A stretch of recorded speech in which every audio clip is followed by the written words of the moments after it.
As you've seen this before, we actually have two issues in front of us and two decisions. The Port of Shelton has recently declared the Oakland Bay Marina property surplus to their uses. They've explored the sale of those properties. The Shelton Yacht Club has expressed interest in those properties, but there are some kind of housekeeping issues to take care of. One is that the city deeded what was in the deed in 1950, 17 lots to the Port of Shelton with a reversionary clause that if the port ceased operating that as a marina, those 17 lots would revert back to the city of Shelton. Now, there's some discrepancies within Washington State Department of Natural Resources whether there's actually 17 lots that were provided by the city or deeded by the city. But in essence, if the reversion is waived, it would be a moot point essentially. So we have 17 lots. Those are all, they're this double hatched property. So there's 3 there. You extend out to the end here, and there's a couple on the south side of the marina there.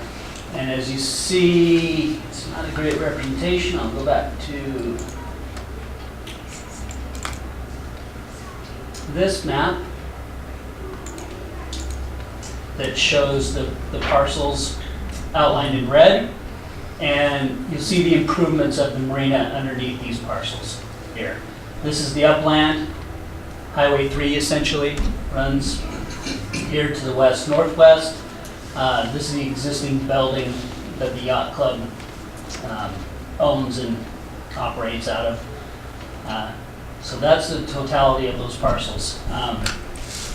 They're all tideline parcels.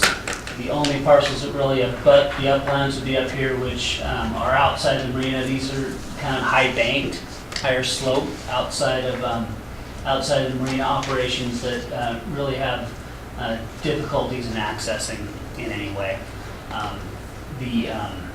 For, I guess, ease and clarity and long-term management, it really convolutes the yacht club's potential operations down there by having multiple ownerships within those marina operations, as well as could impact city operations as far as just staff time in managing those, whether it's leases, sales, however the council would direct staff to proceed at that point. So I guess I would would you like me to move to the right-of-ways, or do you want to talk about this specifically before we move up to the right-of-ways? Okay. In the packet, there is a draft reversion waiver quitclaim reversionary release that the Yacht Club's legal counsel provided to our legal counsel for your review, as well as a lease agreement for the right-of-ways. Now that's a little, most likely a little more discussion revolving around these rights-of-ways. RCW does not allow the city to vacate these rights-of-ways unless there's certain conditions met. Essentially, the RCW requires that to ensure public access would be met through into our waterways. So there are 4 rights-of-ways currently. Here's Laurel Street.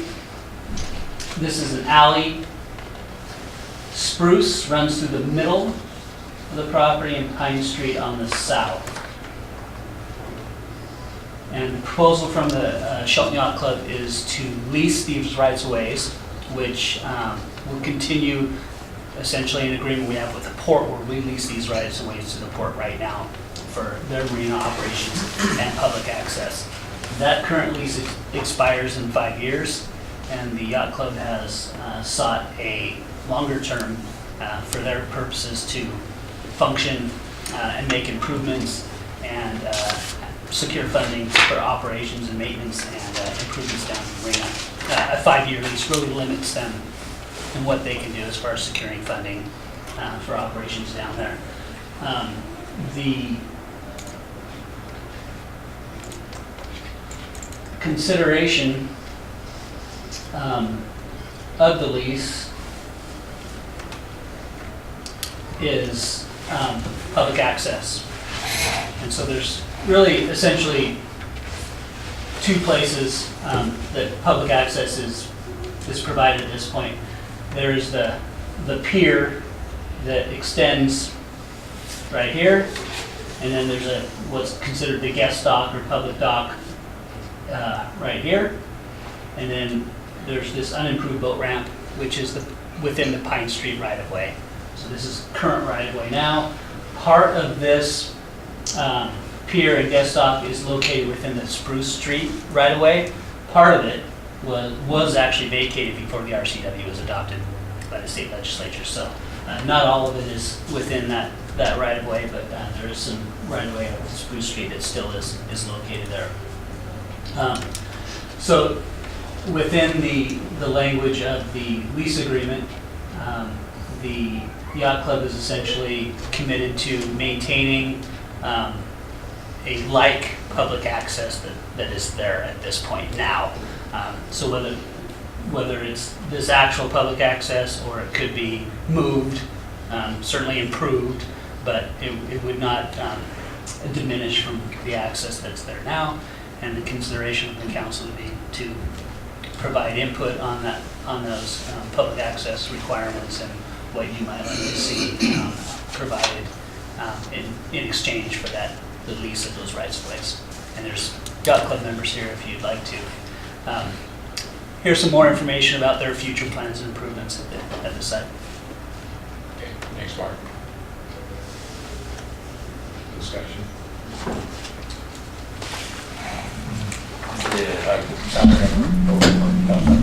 Well, first I was the one that brought this up that a couple of weeks ago, that or 3 weeks ago, when the port was talking about what the city wanted to do and working with us, and I said, well, I thought that the yacht club would have an interest in this, and I didn't know that they did at that time, but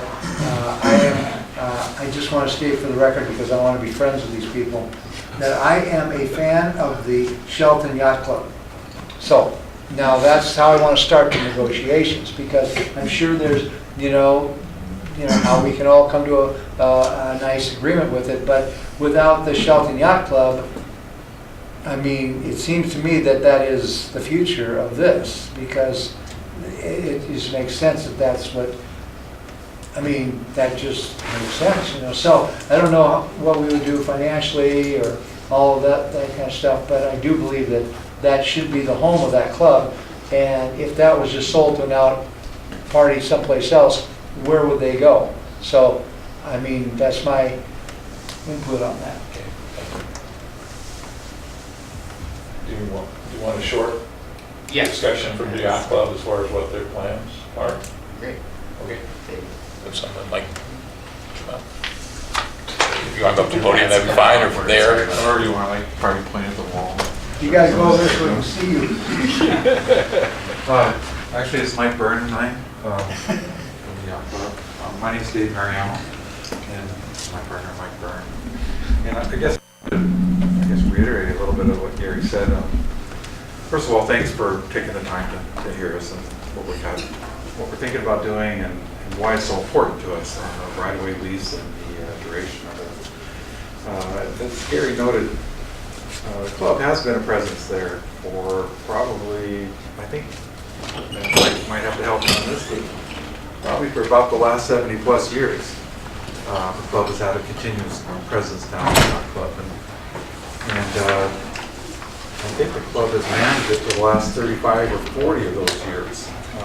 The port certainly has owned the property for the entire time, but during more than half of it, the club has managed it for them. And pretty much all of the improvements that you see down here for the docks and piers, the electrical, pretty much everything you see there is stuff that the members over the years have built and provided as part of the yacht club infrastructure. And in fact, Mike was just telling me back in the early days when I think it was all cedar logs with a bunch of boards on it, and that's kind of where it started. And the club members started removing the cedar boards and start putting in normal floats, and they constructed all the electrical and so on and so forth. So, and again, Gary referenced, well, where would the club go? Well, I think more importantly is how would our community access look? That's our primary access point to the water, and it's heavily used by not only the recreation crowd, which I'm a part of, but members who aren't in the club use the boat launch on a regular basis. And on top of that, there is an extremely strong commercial presence down there. Not only in the Flupsies that are, where they grow oyster seed, okay, and whatnot. I think there's 10 Flupsies located in boathouses now. Each of those Flupsies employ between 3 and 5 people. And for every job we create, we spin off 3 to 5 other people in the community. So there's probably 30 to 50 jobs down there. Multiply that by 3 to 5, everywhere from H.D. Fowler to McDonald's. There's another, so anyway, and on top of that, the boat launch is heavily used by commercial traffic. You go down there at any given high tide, you'll find Taylor United's boats down there offloading oysters. Not from here, but from all over the place. Public access, I mean, what does that mean? Mark pointed out, we have these few things right here. Well, the reality is, we really want to do a lot more than that. I mean, it won't be diminished from this, it'll be enhanced. And that's the goal. I mean, right off the get-go, one of the things we'd like to do is improve the boat launch. And it's a great source for not only the recreational launch traffic, but also the commercial coming back and forth. But it's used heavily by kayakers moving in and out of every summer. There's a whole herd of people that go out on the tide and come back, It's just heavily used. There's a potential for some construction over here. Can't really see it on this side, where we could enhance parking. That services unimproved boat launch. So in order to improve the boat launch, we got to come see Mark, and we're going to have to permit it. And there's a bunch of stuff we got to do to make it. Not only is it stormwater, but we got to provide ample parking and those types of things. So there's some opportunity over here to do that. But also there's a potential for trails along the waterfront here, and even connecting all the way, I think it's Shelton Creek it was on. Okay. So I think the club may be in a position to enhance a trail that goes all the way down the Olympic Panel. And there's, I think I heard a possibility of a boardwalk that extends from front to along the Shelton Creek there. So maybe there's a connection that can be made, and we can have a pedestrian thoroughfare that's on the waterfront. In addition to that, there are some upland improvements we want to make in here, which include, I mean, here's a prime example. I don't see very much green here. A lot of gray. So instead of having the parking up against the edge, I mean, maybe there's an opportunity for trails on the front here and grassy areas behind it, kind of on an old kind of like thing. So you can come down and have lunch and overlook the water and have the parking behind it.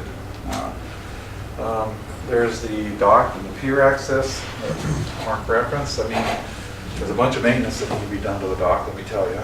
But this area here is a perfect spot for some type of covering, providing shelter on days like today. But also, the parade of boats the Christmas lighting of the boats is coming up. In fact, it's going to be this weekend. But one of the things we have a hard time doing is providing a spot to, maybe we can get the boats lined up here in the harbor. They don't have to go down the harbor, where we can come as a community and walk down, enjoy the dock, and not get soaked while we're there, and then watch the parade of boats from it. And then guest docks. I think that's one of the key things. We're really wanting to expand. Right now, this is the only guest dock here, a couple of boats. We'd really like to see more guest dockets, whether it's here, where we can attract many. I think we had 20 visiting boats for Oyster Fest, and from all over the region. And kind of think that we can easily double that. We can just find the room for it. So more guests out here, more guests in other places around, amenities, restrooms. I mean, we really want to make this a place where people want to come.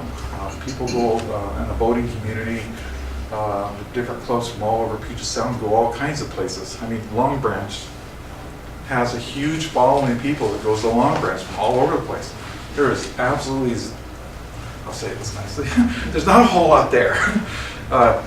We'd like to have something here. If you're going to come down here as a group,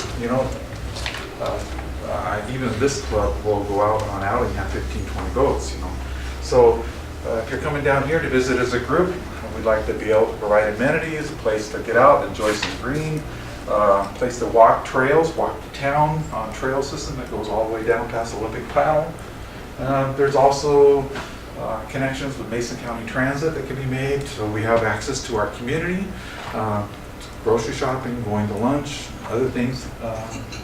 There's just a ton of stuff to really kind of pull it all together. And of course, in the water, I think just maintaining the public access to the docks for moorage and the commercial component. The business of it, I mean, I had to run the numbers a few times on this to make sure that we're not, stepping off a cliff.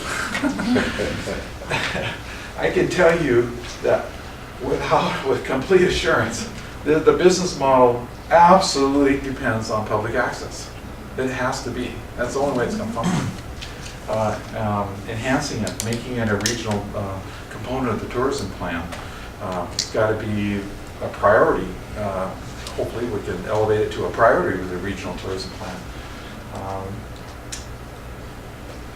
The access that and again, we talked about the reversion language, and really the reversion language is just a precursor to securing access through, which is what the original grant in 1950 was for, to ensure that public access continues. And I think the right-of-way leases are a vehicle to accomplish that, is basically what it boils down to.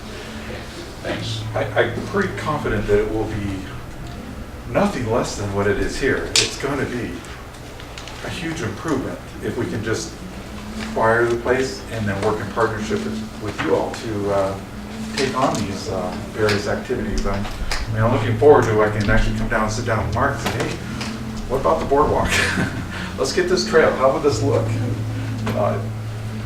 Throw the map on the table and throw out a Sharpie and let's figure out something that works to the benefit of the community, because that's what it's all about.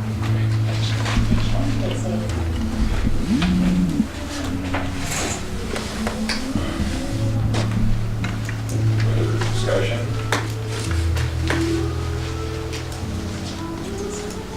So I guess at this point, the current language says, under recreational, commercial, and public access, it says during the term of the lease, and any extensions thereof, the leasee shall provide recreational, commercial, and public access opportunities to the Oakland Bay Marina, which is equal to or better than such opportunities existing on the commencement date, which would be the commencement date of the execution of this agreement. So that's the way it's stated now. Does the council wish to have anything, I think, more specific, I guess, to that public access other than that language? I think that's absolutely consistent with council direction previously. I think that being able to maintain that public access was, for us, the key. So I really applaud you for working with the Yacht Club and finding a way to move this forward. It looks like the length of the lease was the only other thing in question. It looks like that's 99 years in here. So Right, and that certainly could be broken into some terms, whether it's 25-year terms. John's certainly has, I think, a little more stake in that, but really to ensure that the Yacht Club has the abilities to seek out the funding necessary for these projects. They need some sureties that the property won't be removed from them, but we also need some assurances, I guess, that the lease is being met at some point as a city. So if there's maybe some check-ins or some renewals, I guess, with the lease term. Yeah, I mean, I think I've had a couple conversations with Rob Johnson, who's the attorney for the Shelton Yacht Club, and I think the way I would frame this project is basically like the city has something of value, and if we're gonna give it up so that the port can sell to the yacht club, we wanna make sure we secure something for the public, and to the extent of, and I think the public access is probably the smart way to go, and so I think the sort of purpose of this study session, in my view, is to figure out, is there sort of any specific type of public access that we want to secure in the lease? And then I think there might be some procedural protections we might consider, like do we want to have some sort of like annual check-in with the yacht club to figure out what their plans are? I mean, in my mind, I'm constantly thinking like, if this is a 99-year lease, we want to be very confident in the language that we put in now. There is one thing in the lease that I'm a little bit concerned about, and that there's a separate provision which basically says the yacht club essentially can alter the public access if they think that it's in the best interests of the marina, and that essentially like gives the yacht club complete discretion to alter the public access, and that's something that sort of makes me a little bit nervous, particularly when it's a 99-year lease. So maybe 40, 50, 60 years from now, they decide, well, we're going to get rid of this public access because we think that it's in the best interest of the marina, and then the city's in kind of a legally sticky point to try and enforce its rights. So I do think that a couple things the county should be, a couple things the city should be considering are we comfortable with the current language in the lease regarding the degree of public access that's going to be maintained, and then what sort of partnership or procedural safeguards the council might consider to sort of continue this partnership down the line. I mean, I think this is a great presentation. The Shelton Yacht Club has, some fantastic ideas, but when we're considering a lease that's this long, we always need to bring it back to what's going to be our legal leverage in the event that things start going away that we're not happy with. I'm not a builder, so forgive me here, but public access, is that like free public access, or yeah, is there a fee associated with launching a boat there? I'm not sure. And that's a good point. That's something that we might want to clarify in the lease. And say, like, when we say public access, this is what we mean: free access to waterfront dock, etc. We can list the types of things that we want. Right now, in my view, the term public access is kind of a vague term in the lease, and it isn't really clarified. Okay. And so one thing we could talk about is like, what are the things that are important to us, and try and iron that out in reflected in the lease. I think Mark had a great suggestion, which is essentially attaching a map of the current public access as an exhibit to the lease, so that when we're talking about, because one thing we talked about with the Shelton Yacht Club is essentially that the current degree of public access, basically, there can't be anything less than what's currently there. And so, 40 years from now, we might not remember, well, what was there at the time? And so, those are the types of things that we might consider. And that's a good point. I mean, we should talk about, like, what types of things does the city have an interest in regarding public access? Do we mean free? Do we mean, use of the boat launch, et cetera? Those are the types of things that we can specify. Just a point kind of on the other side of things is the point here that is on our handout, additional liability, workload, and expense to manage. And so, being a person that is endeavored to be as fiscally prudent as I could in this city, I would like this to be something that would not add to the workload or expense to the city. So that would be another thing to consider. It's like, I'm okay with, doing everything we can to help legalize this arrangement if that's what we want to do. But when it comes to additional work or liabilities or expense to the city, that would be probably not something I would think the city should enter into. So, but back again, I am a fan of the Shelton Yacht Club. Can you maybe clarify what you mean? Yeah, on the I'm a extra fan. light? Well, I don't know, it's written down here on Mark's guide. If ownership was assumed by the city and maybe the reversion clause wasn't accepted, then there certainly would be liabilities that the city would accept with those properties, with those tight lands, as well as, staff time. Yeah, that would be if we chose not, if the city elected not to sign the waiver of the reversionary interest, then those plats that are underneath the boats would revert back to us, and we would own those plats. It's just to clarify, council's good on that, correct? Correct. Right, so that's not an issue. So the only issue we're really talking about is the right of way. Yeah. Yeah. Can we just label the boat ramp and the dock separately in there? We can certainly point out, much like the graphic you see there, Yeah. the public access points as That an is- exhibit, and those are examples of the public access that will not be diminished from the time of the execution of the agreement. That can be simply done much like you see there. It's how, I guess, how comfortable council is moving forward in kind of the checkpoints and the touching back if say the guest dock moves to a different location, or, and there's obviously a permitting process that they go through the city with that, but the lease agreement would be a different issue. How would the council want to see them, I guess, communicate that prior to that process to maintain the lease agreement itself? Well, I guess John could just work on that in the best interest of the yacht club somehow. So, Yeah, I mean, I don't know. I'm not sure what this is. Kind of a unique lease, and so my instinct on this is something that basically says, like, if the yacht club's going to alter some sort of aspect of public access, that they should at least provide some sort of notice and input to the city. I do like the idea of some sort of like annual report or something. I don't know, because basically where the yacht club can just kind of update the city on its effort to maintain and expand public access. I mean, you have to think of it as, this is what they're giving us as rent for letting them take over these right of ways. And so whatever we sort of think is reasonable to sort of make sure that public access is maintained. I don't know, those are just some of the thoughts that I had, that might be good to sort of protect the city's interest here.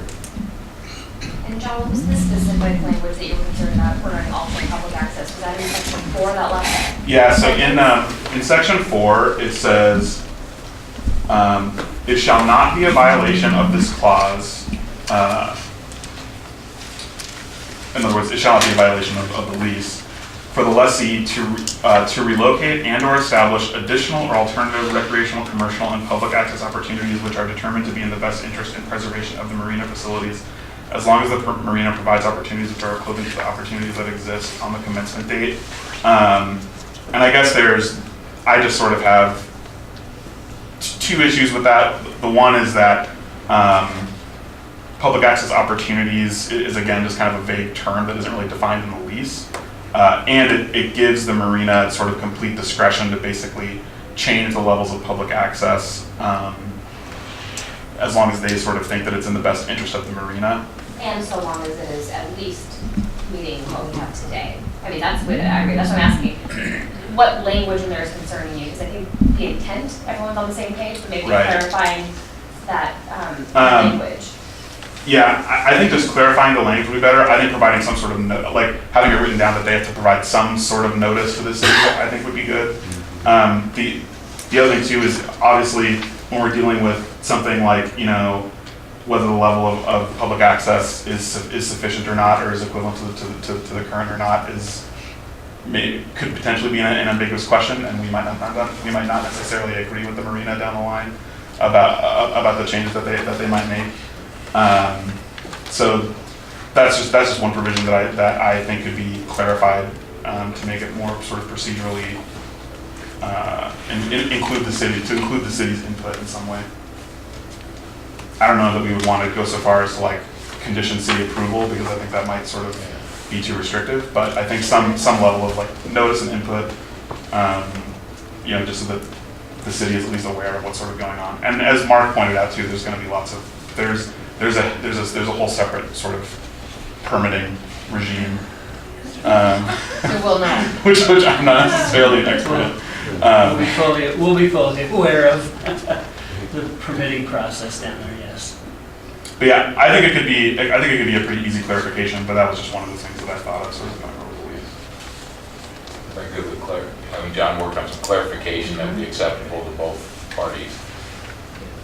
But I think we're all saying the intent is, I think we're all on board on the intent on this, on the intent of the lease, so.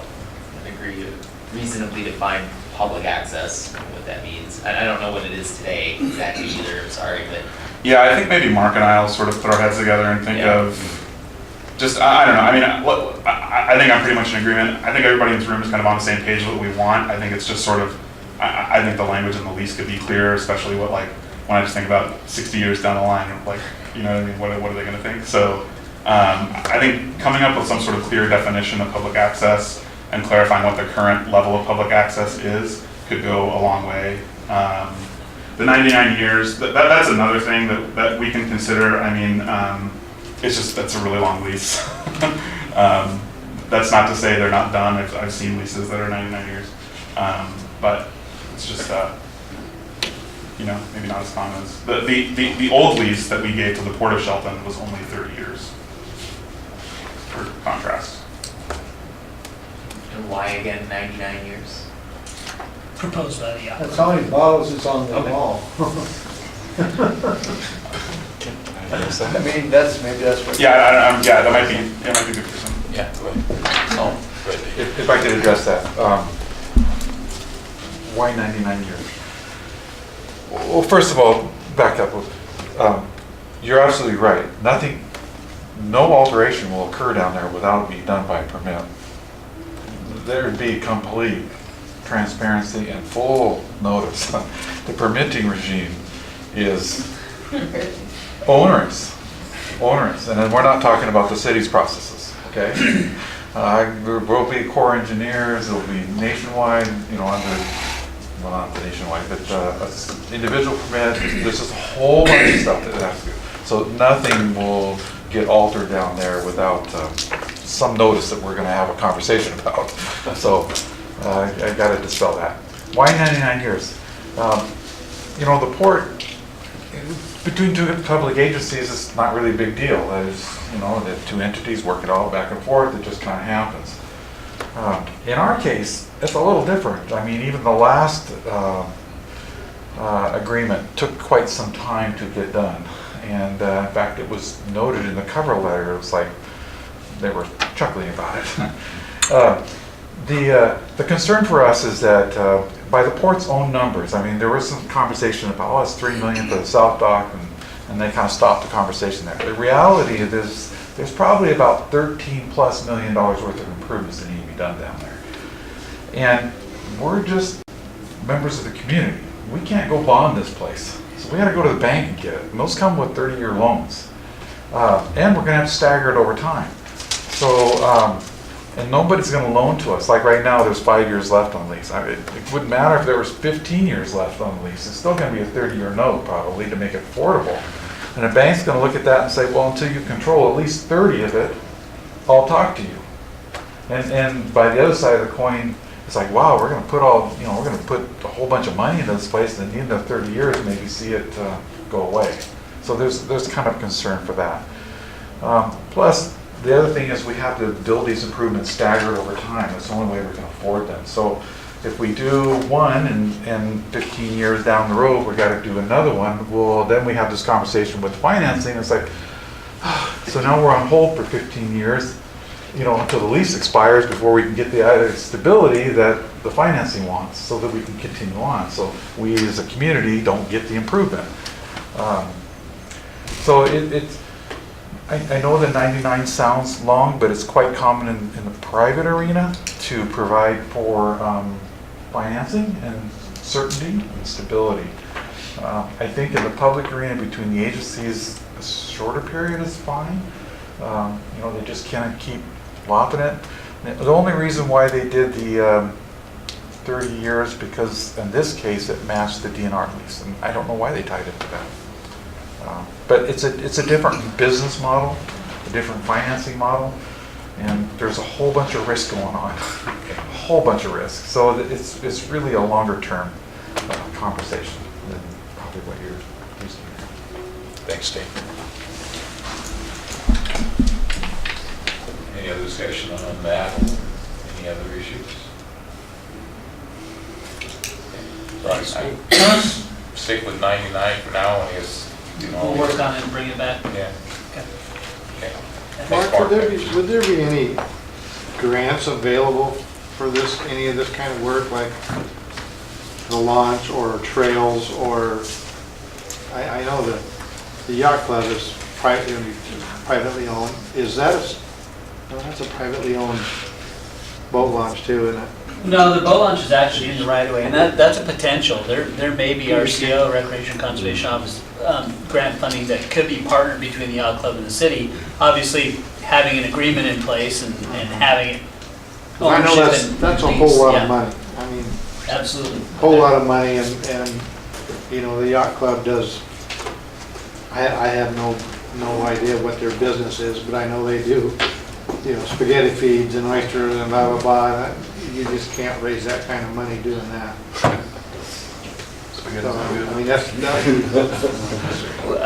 I you think got mortgage fees, I know. Yeah. But from a community development department, parks department, I think we certainly would have those conversations on how we Okay. could partner Yeah. to provide enhanced public access and connectivity from Yeah. the community to the waterfront. It's certainly something important, and Yeah. you'll hear soon about a park plan being rewritten in 2019, and these will certainly be elements of that park plan that you'll Yeah. have to review.